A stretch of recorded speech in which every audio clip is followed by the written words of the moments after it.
Saviez-vous que sous des kilomètres de glace en Antarctique, il existe des lacs d'eau liquide qui ont été isolés du monde extérieur pendant des millions d'années et abritent des formes de vie uniques? C'est un fait qui défie notre compréhension de la biologie, de la géologie et de la survie extrême, un témoignage de la résilience inhérente à la vie elle-même. L'existence de ces corps d'eau immaculés, cachés sous de vastes couches de glace, fut une révélation scientifique monumentale qui se développa au cours de plusieurs décennies de recherches minutieuses. Initialement, pendant les années 50 et 60 du XXe siècle, les cartographes et géophysiciens commencèrent à soupçonner la présence d'eau liquide sous l'immensité glacée du continent antarctique. Ces soupçons étaient basés sur des anomalies dans les mesures de la surface de la glace et sur des données sismiques qui indiquaient la présence d'un matériau avec des propriétés acoustiques plus similaires à celles de l'eau qu'à celles de la glace ou de la roche solide.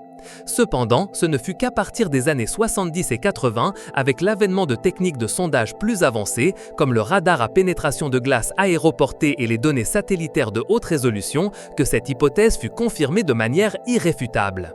Les images radar montraient des échos clairs qui indiquaient une surface lisse et réfléchissante sous la calotte glaciaire, une caractéristique distinctive d'un corps d'eau subglaciaire.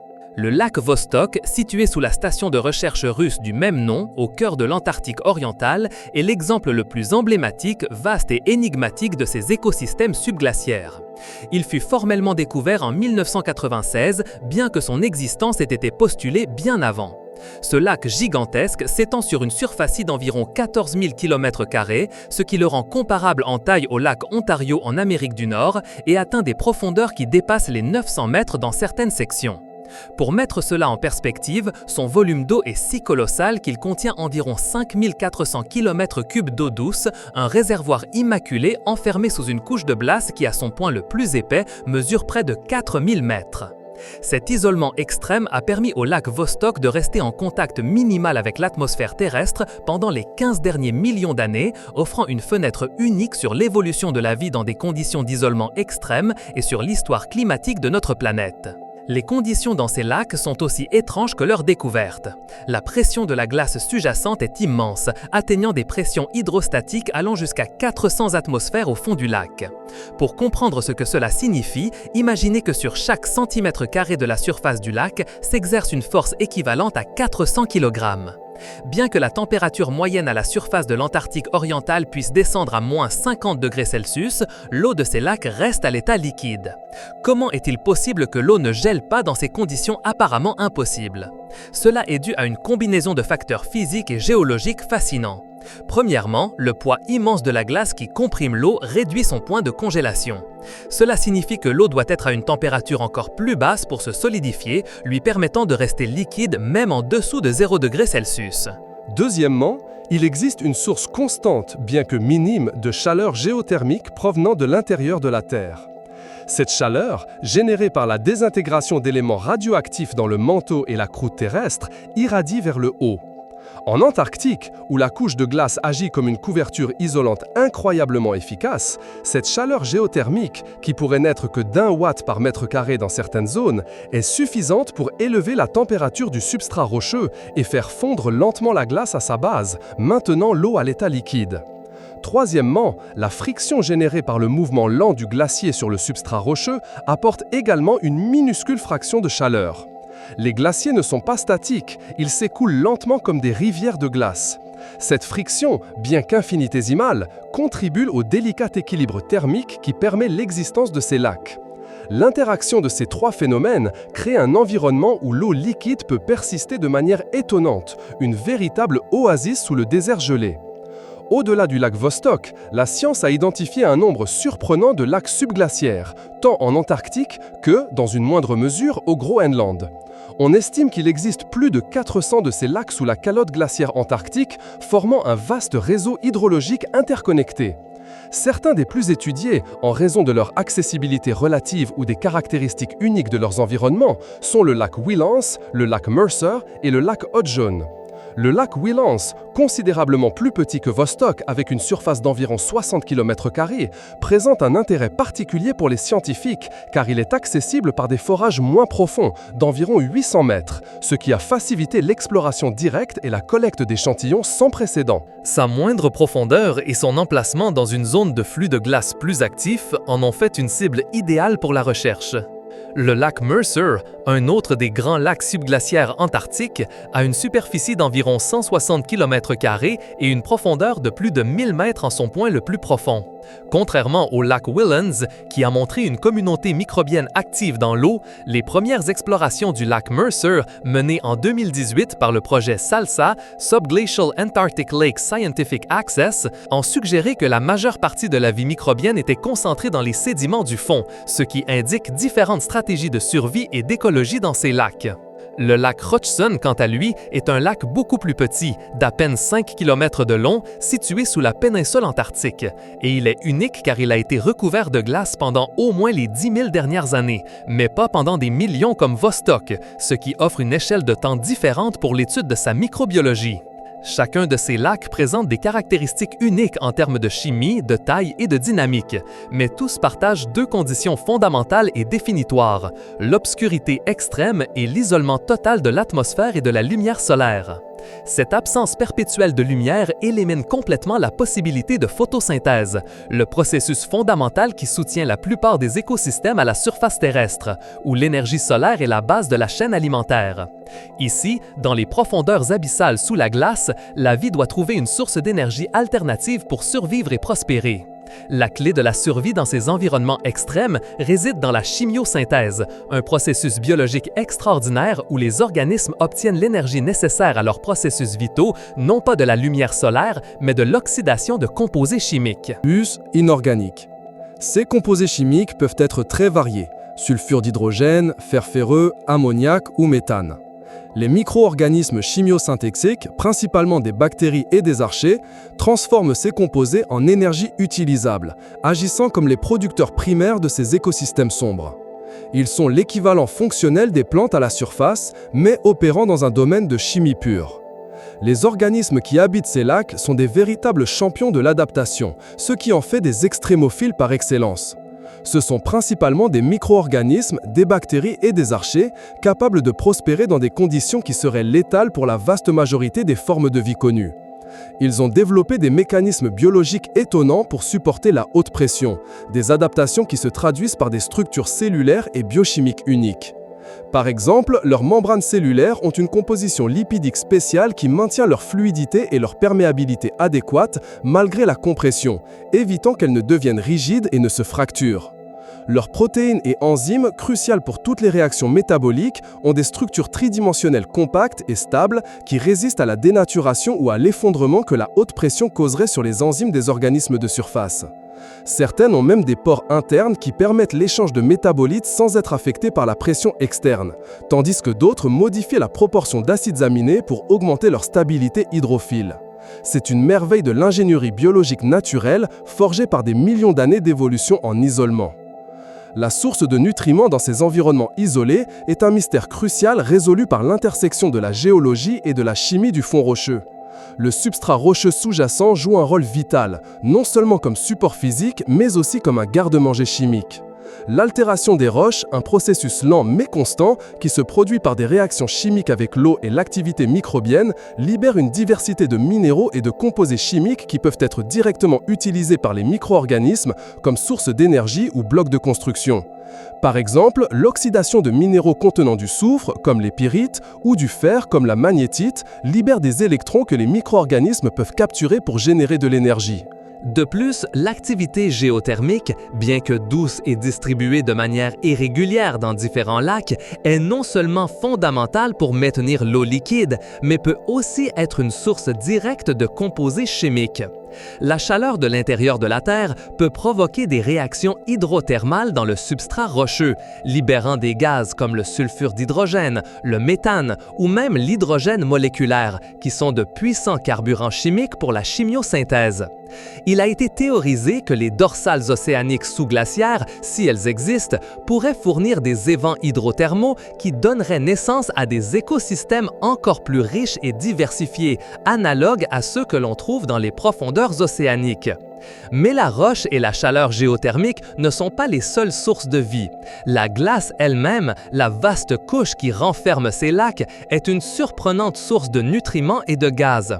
À mesure que le glacier se forme en surface, à partir de l'accumulation de neige au fil de dizaines ou de centaines de milliers d'années, il piège de petites quantités d'air atmosphérique, de poussière et, éventuellement, de micro-organismes de surface qui restent encapsulés dans la glace pendant des millénaires. Ce processus est comme un congélateur naturel qui préserve des fragments de l'atmosphère et de la biosphère d'époques passées. Lorsque cette glace ancienne, qui a lentement voyagé vers la base du glacier par son propre écoulement, fond à l'interface avec le lac, elle libère ces substances accumulées au fil des éons. Cette libération fournit une injection de matière organique ancestrale, de gaz dissous et de minéraux à un environnement qui serait autrement très limité sur le plan nutritionnel.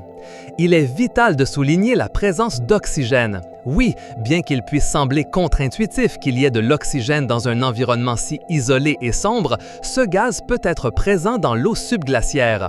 Il se dissout de la glace qui fond, laquelle contient des bulles d'air piégées datant d'une époque où l'atmosphère était différente, possiblement plus riche en oxygène.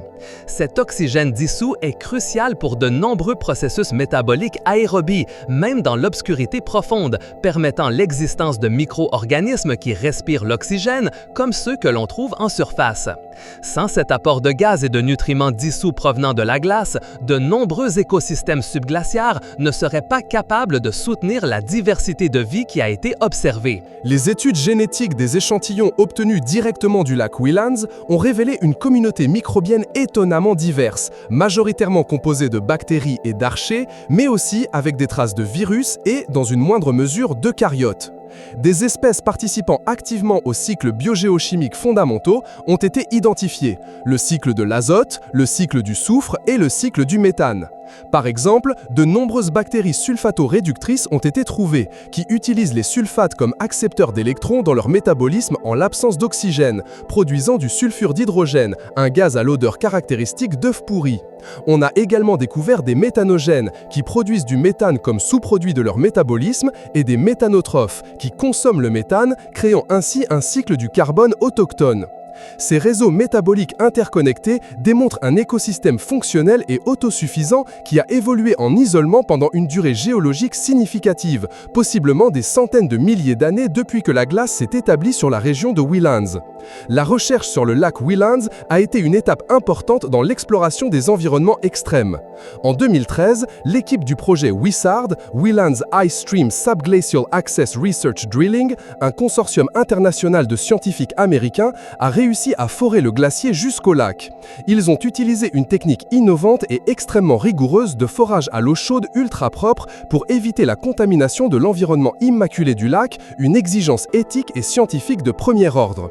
Pour ce faire, l'eau a été soumise à une purification exhaustive au moyen de filtres de 0,2 micromètres de diamètre et exposée à un puissant rayonnement ultraviolet garantissant l'élimination de pratiquement tous les micro-organismes externes avant d'être injectés dans le puits.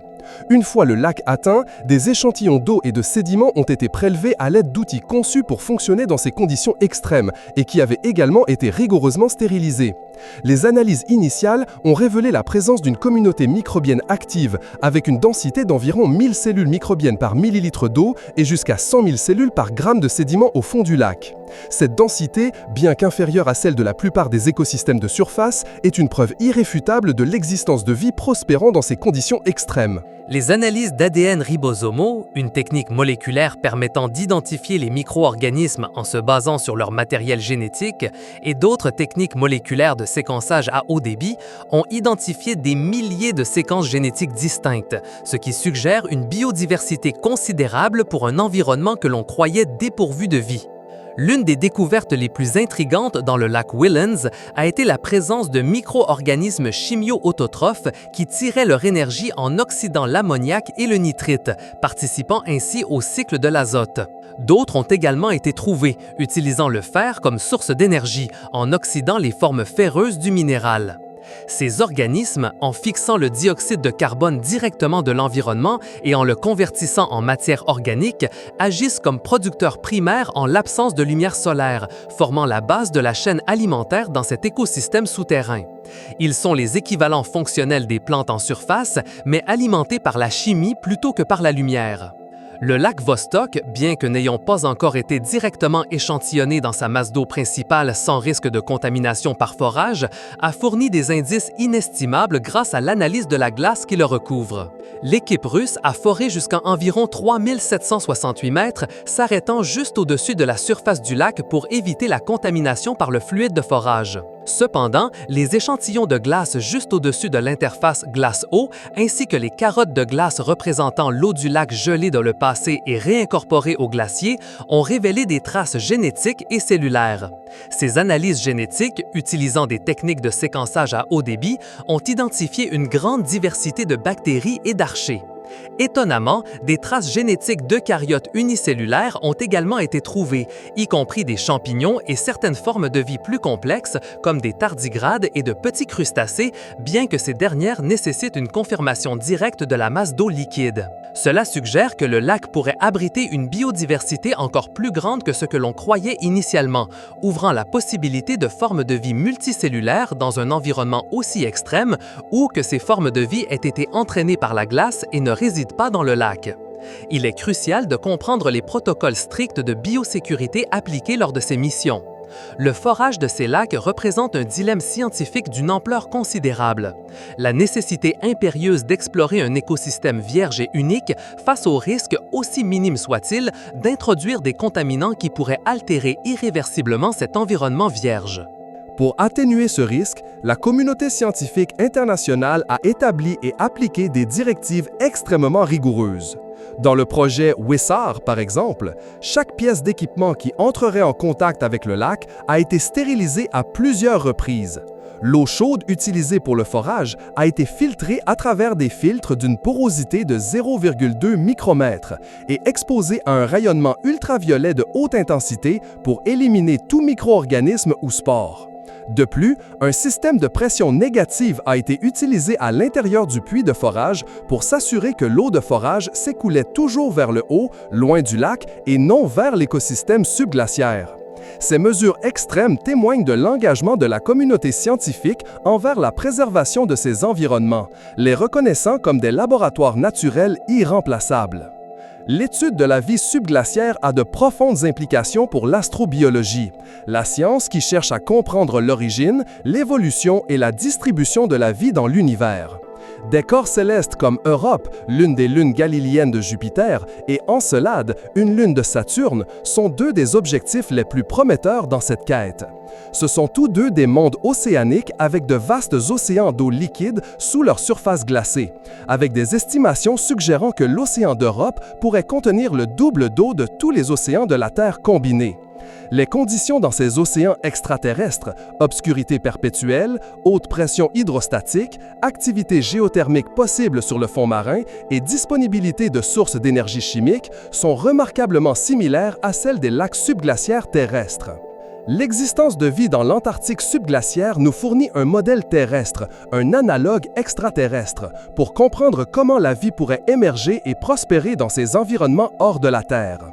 Si la vie microbienne peut survivre et évoluer dans l'obscurité totale de l'Antarctique, se nourrissant de la chimie et de la chaleur géothermique émanant des profondeurs de la Terre, alors la probabilité de vie sur des lunes glacées avec des océans subsuperficiels augmente significativement. Cette connaissance informe et dirige les futures missions spatiales. Des missions comme Europa Clipper de la National Aeronautics and Space Administration, dont le lancement est prévu pour 2024, chercheront des indices d'habitabilité et potentiellement de vie dans ces mondes glacés, en se basant sur les enseignements tirés de la résilience de la vie sur Terre. Un autre aspect fascinant qui découle de l'étude de ces écosystèmes isolés est la vitesse et les trajectoires d'évolution des organismes qui les habitent. Étant isolés pendant des millions d'années, sans échange génétique avec les populations de surface, les micro-organismes subglaciaires pourraient avoir développé des caractéristiques génétiques et métaboliques uniques, un processus connu sous le nom d'évolution convergente ou divergente dans des environnements extrêmes. L'étude de leur génome pourrait révéler de nouvelles voies biochimiques, des enzymes aux propriétés nouvelles ou même des formes de vie qui fonctionnent de manière fondamentalement différente de celles que nous connaissons à la surface terrestre. Cela a le potentiel de faire progresser des domaines tels que la biotechnologie et la médecine, en fournissant par exemple des enzymes qui fonctionnent de manière optimale à basse température ou sous haute pression, utiles pour des processus industriels ou pharmaceutiques. L'interaction dynamique entre les glaciers et leurs lacs sous-jacents est également cruciale pour comprendre le changement climatique mondial. Les lacs subglaciaires ne sont pas des systèmes statiques. Certains d'entre eux, en particulier ceux situés sous des courants de glace à mouvement rapide, se remplissent et se vident cycliquement, agissant comme des réservoirs et des canaux interconnectés d'eau de fonte. Ce mouvement d'eau peut influencer significativement la vitesse à laquelle les glaciers s'écoulent et, par conséquent, leur contribution à l'élévation du niveau de la mer.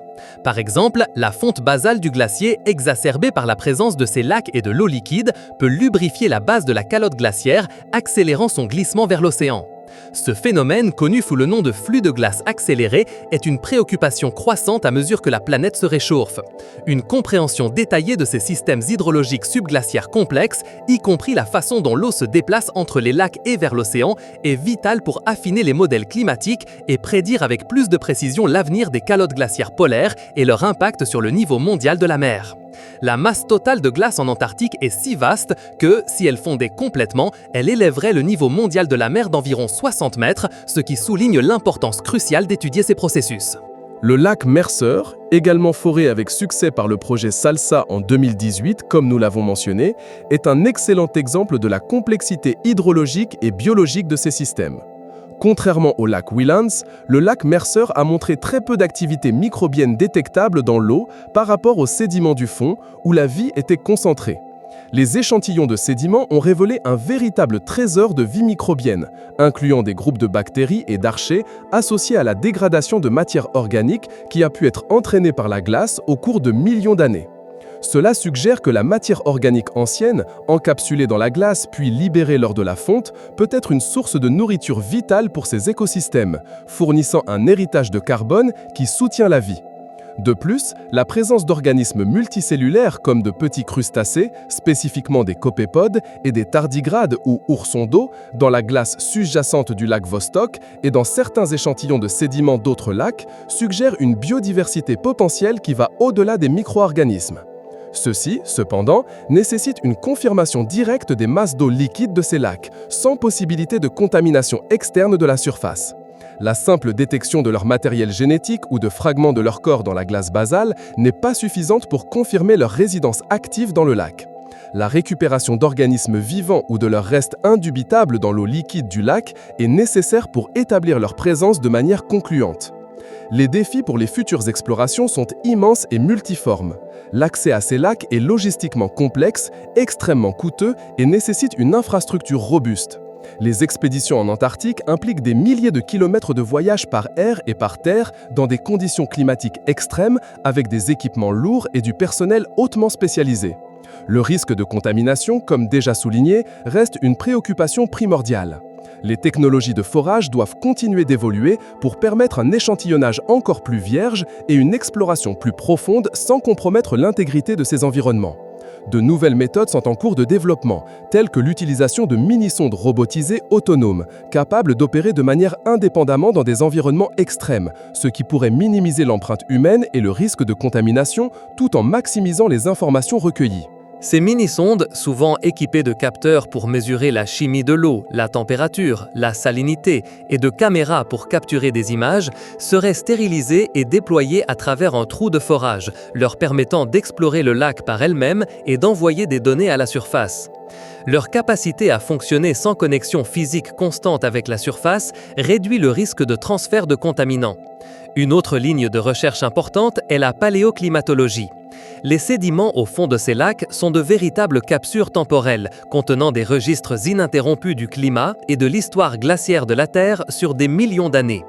En analysant les carottes de sédiments extraites, les scientifiques peuvent reconstituer les changements dans la composition atmosphérique, l'activité volcanique, les cycles de glaciation et de déglaciation et l'histoire de la vie elle-même, fournissant des données précieuses pour comprendre les dynamiques climatiques passées et projeter les futures.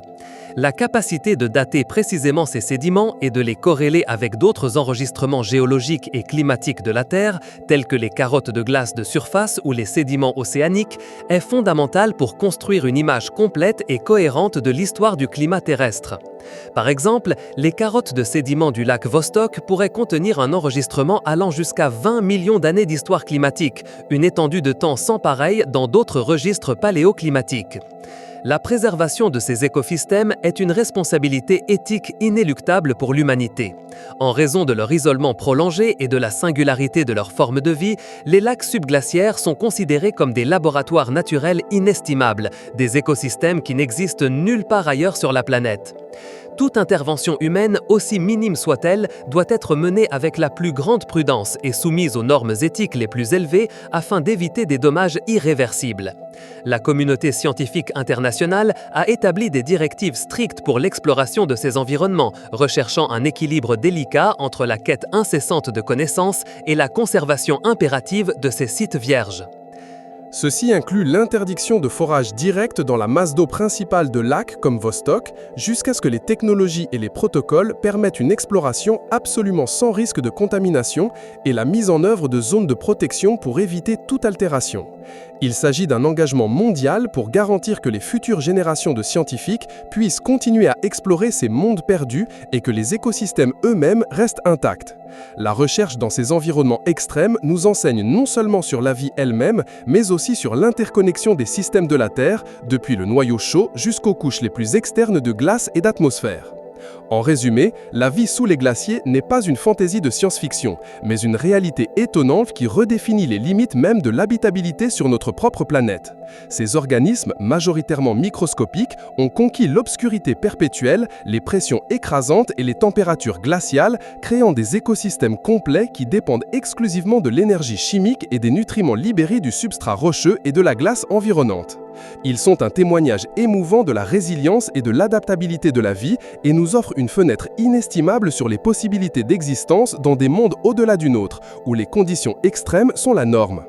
Des profondeurs glaciales de l'Antarctique aux lunes océaniques lointaines de Jupiter et Saturne, la science continue de nous étonner par la capacité illimitée de la vie à trouver un chemin, à persister, à évoluer, même dans les recoins les plus inhospitaliers et inimaginables.